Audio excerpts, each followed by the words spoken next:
Chairman साहिबा,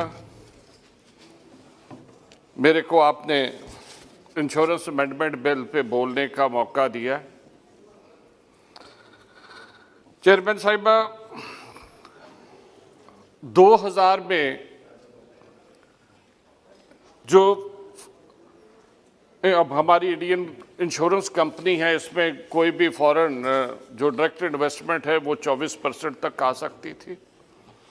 2015 में इसे बढ़ा के 49% कर दिया गया और आज हम इस बिल से इसे 74% करने जा रहे हैं।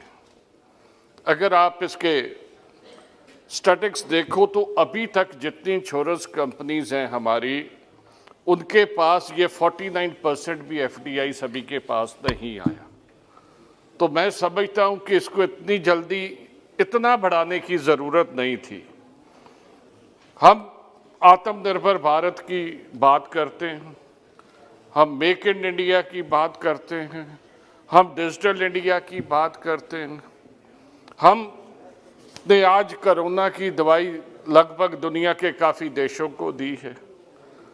तो क्या हम अपनी जो ये कंपनीज हैं, इनकी ओनरशिप और कंट्रोल, इसको फॉरेन के हाथ में, बाहर के लोगों के हाथ में देके कितना बड़ा तीर मार रहे हैं, मेरे को तो इसकी समझ नहीं आती है। मैम, पहले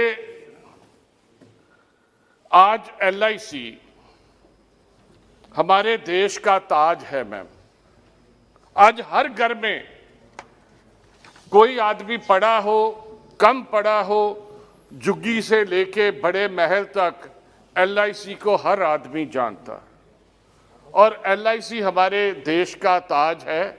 अब इस बिल के बाद ये ताज मेरे को नहीं पता किसी बेजोस के, किसी गेट्स के या किसी जुबरकर के सर पे सजेगा, ये भारत के सर पे नहीं रहेगा। ऐसी कंपनी जिसने सरकार को डिविडेंड भी दिया है, बहुत बड़ी एसेट क्रिएशन भी दी है और वो हमारे शेयर मार्केट को ड्राइव भी करती है, ऐसी कंपनी का हमें उसे प्रोटेक्शन देनी चाहिए और उसे जैसे चल रही है उसमें हमें छेड़छाड़ नहीं करनी चाहिए। मैम, मैं देख रहा हूं सर इस सरकार के काम करने का तरीका, जितने सेंसिटिव बिल्स होते हैं मेरे को नहीं पता उसे बुलडोज क्यों किया जाता। हमारे सामने फार्मर्स ड्रैकोनियंस हैं, जिसे हमने किसी के साथ, किसी स्टेक होल्डर के साथ कोई वार्ता नहीं की, उनका सुझाव नहीं लिया। इसी तरह ये इंश्योरेंस बिल कहने को तो ये छोटा 2 पेज का बिल है, मगर इसके जो इफेक्ट्स हैं, जैसे रिफल इफेक्ट्स कहते हैं, वो बहुत दूर तक जा सकते हैं। तो इनको हमें स्टैंडिंग कमेटी को देना चाहिए, उसमें बात करनी चाहिए, सभी स्टेक होल्डर के साथ बात करनी चाहिए, तभी इसे पार्लियामेंट पे लाना चाहिए।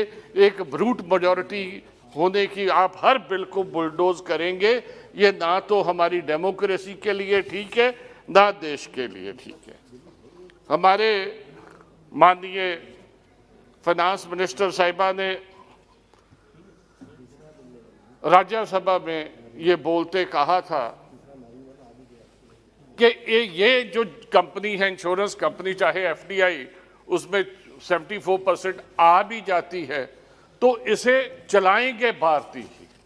कुछ प्रमुख ओहदों पे जो है वो भारतीय रहेंगे, वो ही बैठेंगे, वही मैनेज करेंगे।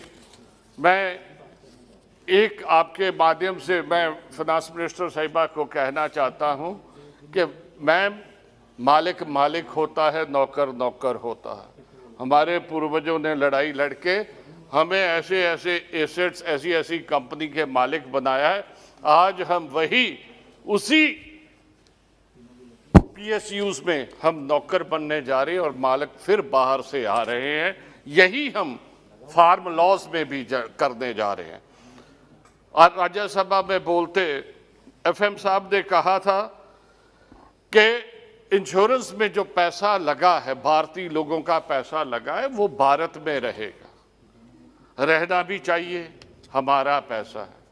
मगर मैं एक बात जानना चाहता हूं, हम नीरव मोदी को नहीं रोक पाए, हम ललित मोदी को नहीं रोक पाए, हम मेहुल चोकसी को नहीं रोक पाए, हम कोठारी को नहीं रोक पाए। वो आप भी बाहर गए, अपना परिवार भी बाहर लेके गए, हमारा पैसा भी बाहर लेके गए और हमारी इज्जत भी उछाल के गए। आज बाहर आलीशान दफ्तरों और घरों में बैठ के वो हमारे देश का मुंह चढ़ा रहे हैं।